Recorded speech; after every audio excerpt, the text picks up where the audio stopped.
Hey everyone, I am the storyteller, and I'm here to take you on a journey today.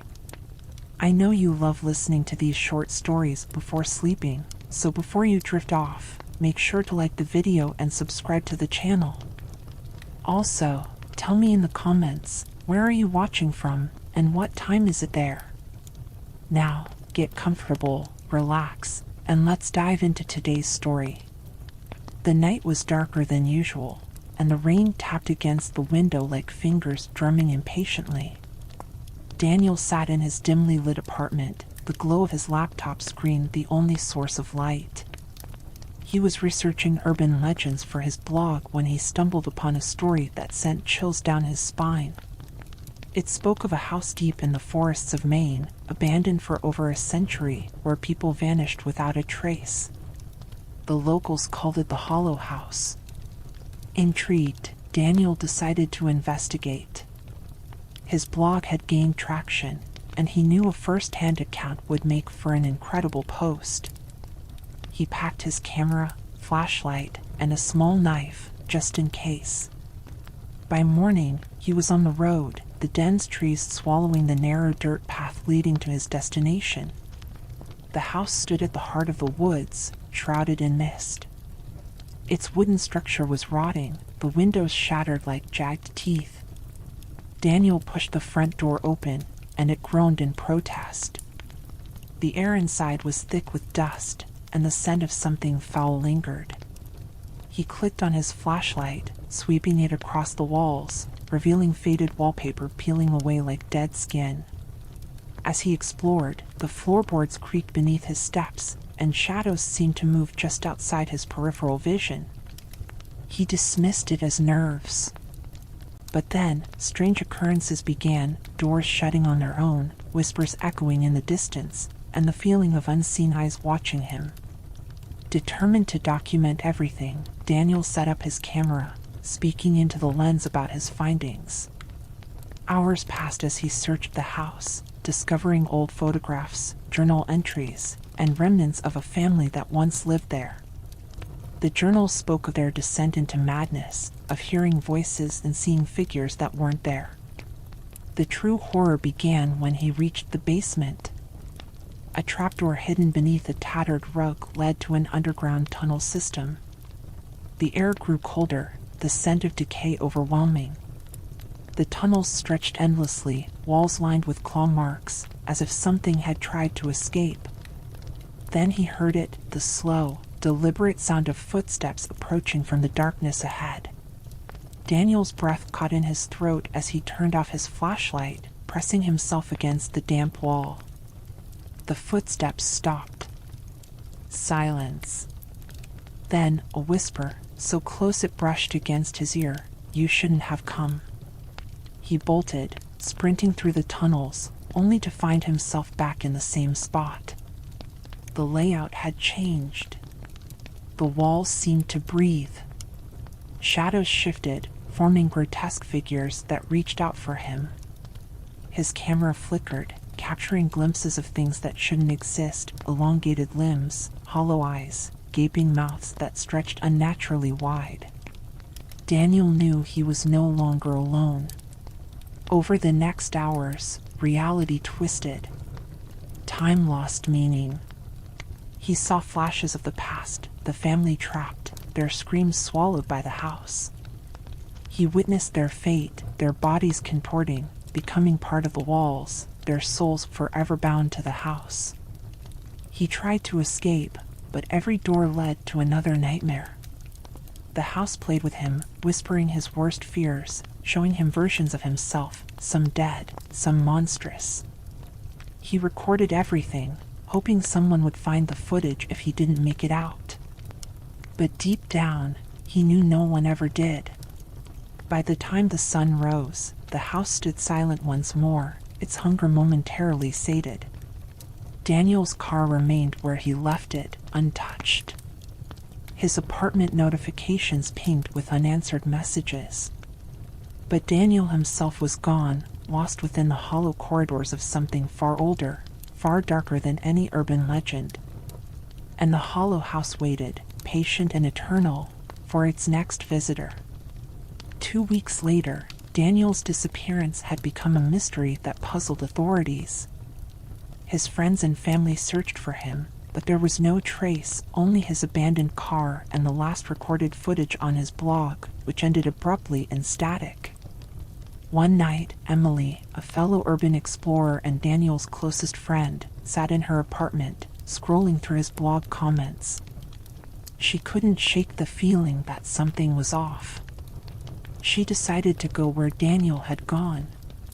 She needed to know what had happened. Equipped with better gear, a stronger flashlight, multiple cameras, and a GPS tracker, Emily set out toward the Hollow House. Unlike Daniel, she had heard the stories growing up. The house wasn't just haunted, it was something far worse. It was alive. The moment she arrived, an overwhelming sense of dread settled in her chest. The house loomed in the moonlight, its broken windows like vacant eyes staring into her soul. She took a deep breath, gripping her camera tightly, and stepped inside.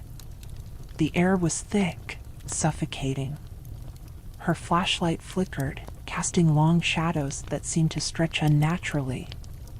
She whispered, "Daniel?" knowing full well there would be no answer.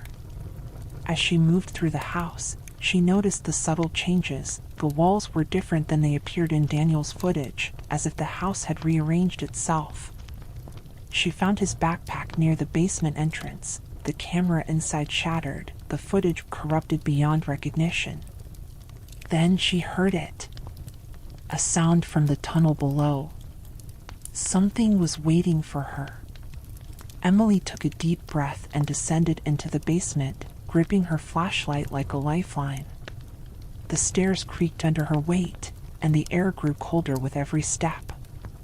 The tunnel entrance yawned before her, a black void swallowing all light. She hesitated only for a moment before stepping inside. Her GPS tracker glowed faintly in her pocket. She kept her camera rolling, whispering updates into the microphone. "If anyone finds this, I'm looking for Daniel. I won't leave without him." The tunnel twisted and turned, the damp walls pulsating as if alive. Emily's footsteps echoed, but she could hear something else, a wet, dragging sound, like something slithering just beyond her sight. Then the whispers began. "Emily." She froze. The voice was familiar. Daniel's. But it was wrong, distorted, layered with something inhuman. Her flashlight flickered violently. Shadows danced ahead of her, forming into shapes, figures with hollow faces and gaping mouths. She turned to run, but the tunnel had changed. The way back was gone. The walls stretched, twisted. A door stood in front of her where there had been none before. Trembling, she reached for the handle and pushed it open. Inside was a room that shouldn't exist. Daniel stood in the center, his back to her. "Emily," he said, his voice flat. She stepped closer, reaching out.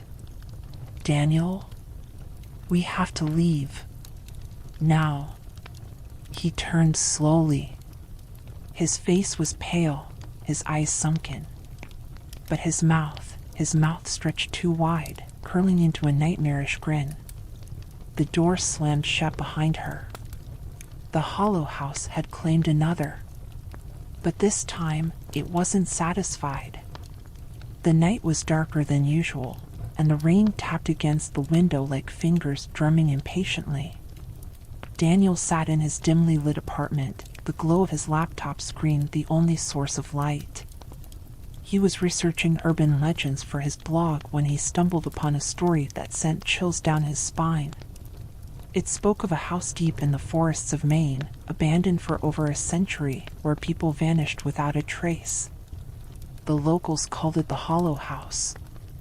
Intrigued, Daniel decided to investigate. His blog had gained traction, and he knew a first-hand account would make for an incredible post. He packed his camera, flashlight, and a small knife, just in case. By morning, he was on the road, the dense trees swallowing the narrow dirt path leading to his destination. The house stood at the heart of the woods, shrouded in mist. Its wooden structure was rotting, the windows shattered like jagged teeth. Daniel pushed the front door open, and it groaned in protest.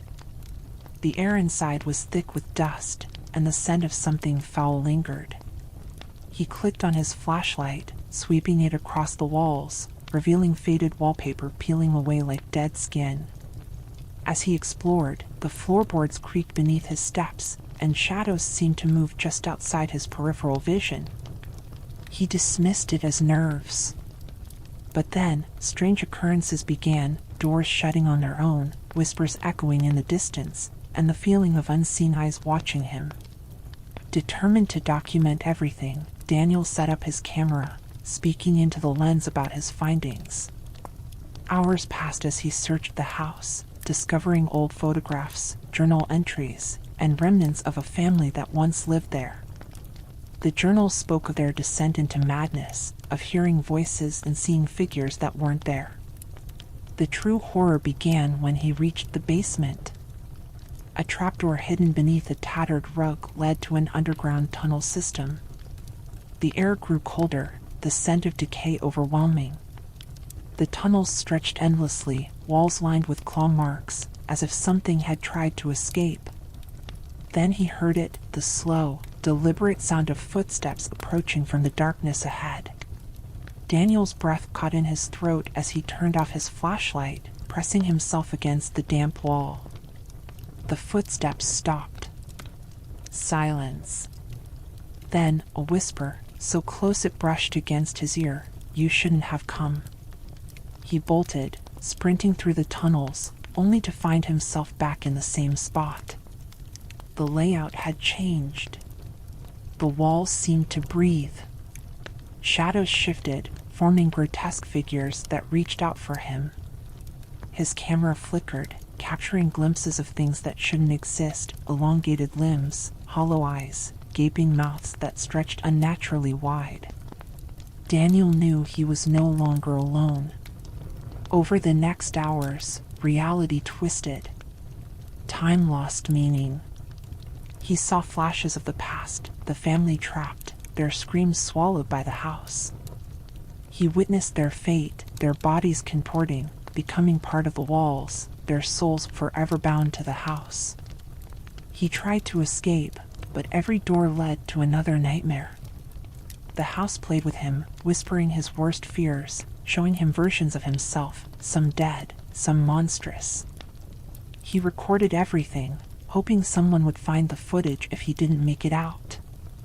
But deep down, he knew no one ever did. By the time the sun rose, the house stood silent once more, its hunger momentarily sated. Daniel's car remained where he left it, untouched. His apartment notifications pinged with unanswered messages. But Daniel himself was gone, lost within the hollow corridors of something far older, far darker than any urban legend. And the hollow house waited, patient and eternal, for its next visitor. 2 weeks later, Daniel's disappearance had become a mystery that puzzled authorities. His friends and family searched for him, but there was no trace, only his abandoned car and the last recorded footage on his blog, which ended abruptly and static. One night, Emily, a fellow urban explorer and Daniel's closest friend, sat in her apartment, scrolling through his blog comments.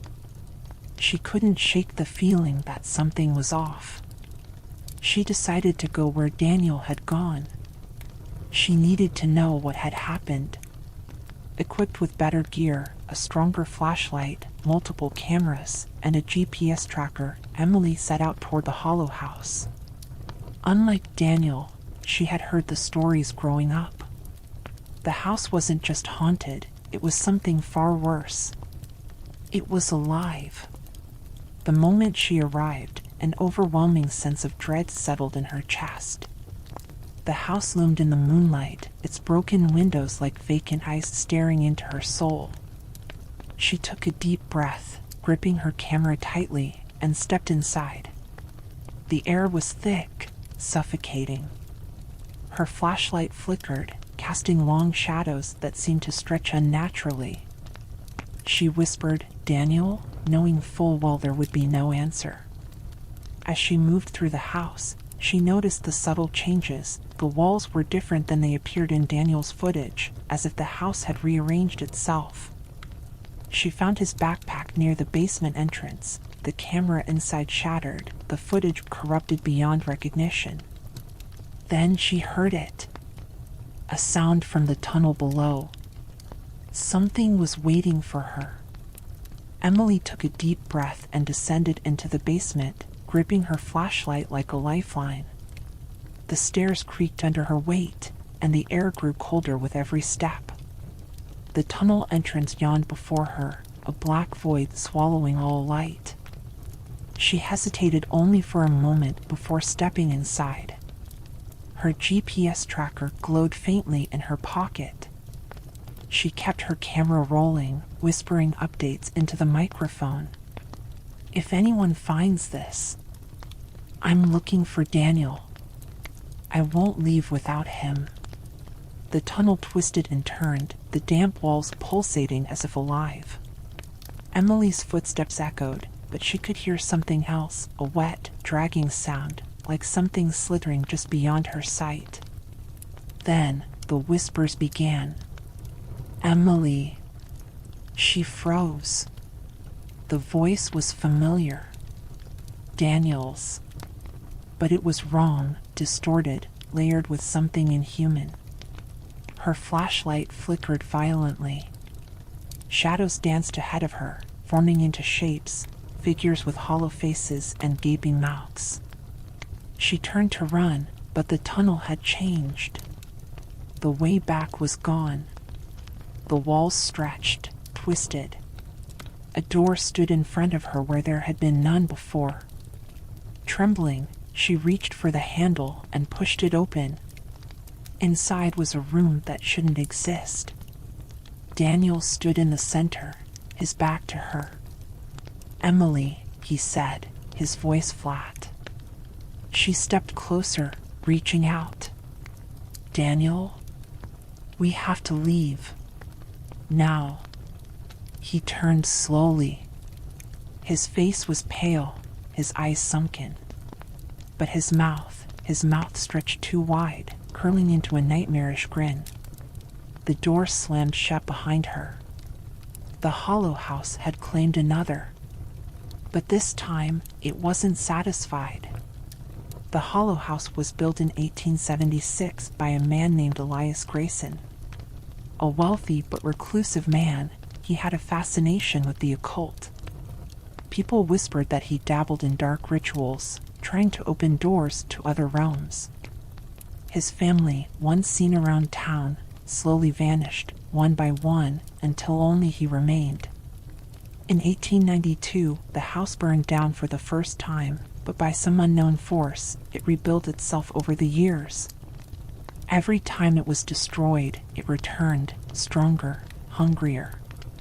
Emily slammed the old book shut.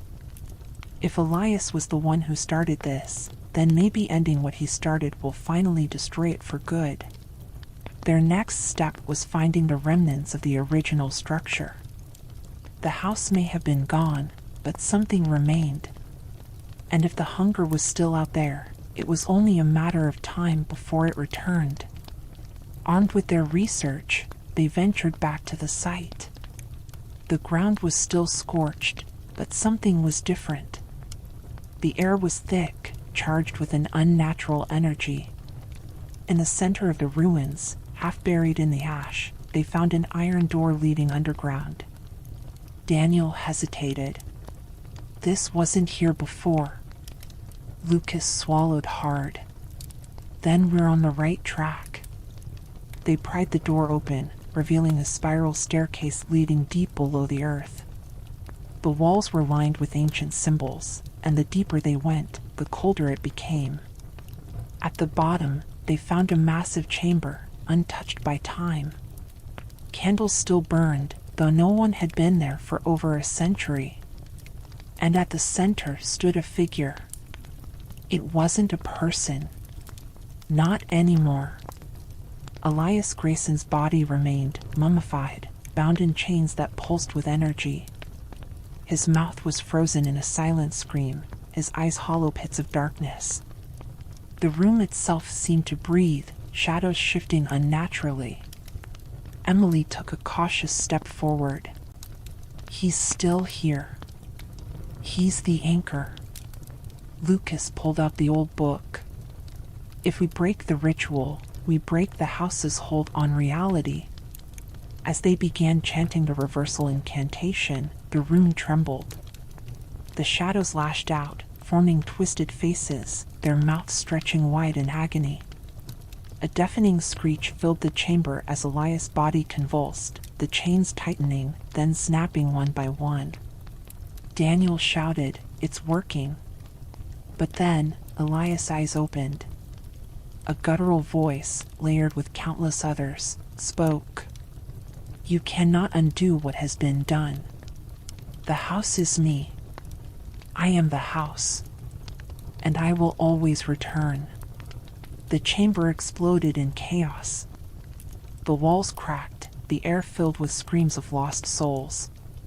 The ground beneath them started to crumble. Lucas grabbed Emily's hand. "Keep going." Emily continued chanting, her voice rising above the chaos. The final chain snapped, and Elias let out a final, inhuman scream as his body crumbled to dust. The shadows writhed, howling, before being sucked into the collapsing walls. The three of them ran, barely making it out before the underground chamber caved in, sealing whatever darkness had remained. For the first time, the air felt lighter. The hunger was gone. They stood in silence, watching the last remnants of the hollow house fade into nothing. Daniel exhaled shakily. "Is it over?" Lucas stared at the ruins. "For now. But if it ever tries to come back, we'll be ready." As they walked away, none of them noticed the faint whisper carried by the wind, a voice lost to time. "I will always return." Lucas, Emily, and Daniel sat in a dimly lit motel room, the weight of their discovery pressing down on them. The journal lay open on the table, its brittle pages filled with cryptic writings about the key. Each passage hinted at something far older and far darker than the hollow house. "This key," Emily murmured, tracing her fingers over the sketch in the journal. "It's not just an anchor. It's a lock. And locks exist to keep something sealed." Lucas exhaled sharply. "Then destroying the house might have been a mistake. We didn't stop anything, we set it free." Daniel rubbed his temples, exhaustion evident in his posture. "We need answers. If the house was just one gateway, where's the next one? And what exactly are we dealing with?" Their search led them to Walter, the historian who had witnessed the shifting sketch. When they arrived at his home, they found his study in disarray, books scattered, papers torn, and on the desk, a single note written in trembling handwriting. "It knows I've seen it. It's watching me. I should never have looked." Walter was nowhere to be found. As they examined his notes, they found references to another location, the abandoned psychiatric hospital where the key had reappeared. Without hesitation, they drove through the night, the feeling of being watched never leaving them. Upon arrival, the hospital loomed before them, its once white walls now gray with decay. The windows gaped like hollow eyes, and the air carried a suffocating stillness. "Stay close," Lucas muttered as they stepped inside. The silence was deafening. They navigated the darkened halls, their flashlights casting long, eerie shadows. Room 17 was their destination, the place where the key had last been seen. As they entered, they found the room empty, except for the key resting in the center of the floor. Emily hesitated before picking it up, a shiver running down her spine. The moment her fingers wrapped around it, a low whisper slithered through the air. "You should have left it buried." The lights flickered, and the door slammed shut behind them. The walls rippled as if breathing. Then came the sound of footsteps, heavy, deliberate, inhuman. A figure emerged from the shadows, its form shifting, writhing as though it struggled to maintain a shape. Its eyes were hollow voids, and its grin stretched unnaturally wide. Lucas raised his flashlight, but the beam only flickered uselessly. "Run!" They bolted down the corridor, the thing in pursuit, its presence distorting reality itself. Doors melted into walls, paths twisted, leading them in circles. The hospital was no longer just a building, it was another gateway, bending to the will of whatever had been unleashed. Desperation took hold. Emily gripped the key tightly, its cold surface pulsing with an unnatural energy. If this is a lock, maybe it can seal it again. How? Daniel shouted, dodging a grasping, elongated hand reaching from the darkness. The journal. There was a ritual, something about binding the entity. Lucas fumbled through his bag, retrieving the journal as they ducked into a crumbling stairwell. The words blurred, shifting as if resisting their gaze. But one phrase remained constant. "Blood seals the door."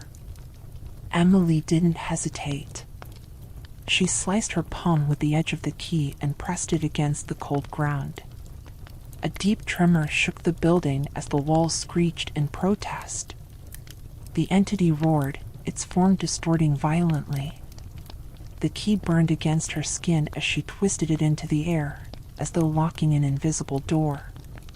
A blinding light erupted, and then silence. When they opened their eyes, the hospital was still. The air was heavy, but the suffocating presence was gone. The key, now dull and lifeless, crumbled in Emily's hand. "Did we do it?" Daniel whispered. Lucas scanned the room, his heart still pounding. "For now." They stumbled outside, the first rays of dawn breaking over the horizon. But as they drove away, Emily couldn't shake the feeling that something was still watching them. Far away, in another forgotten place, a new door creaked open. And the whispers began again. And that's the end of today's story. I hope you enjoyed this little journey. If you liked it, don't forget to hit the like button, and if you're new here, make sure to subscribe so you never miss another story. Let me know in the comments, how did you find this one? Now, close your eyes, relax, and drift into a peaceful sleep. But if you're not ready to sleep yet, click on the video showing on your screen for another amazing story. See you in the next one. Good night.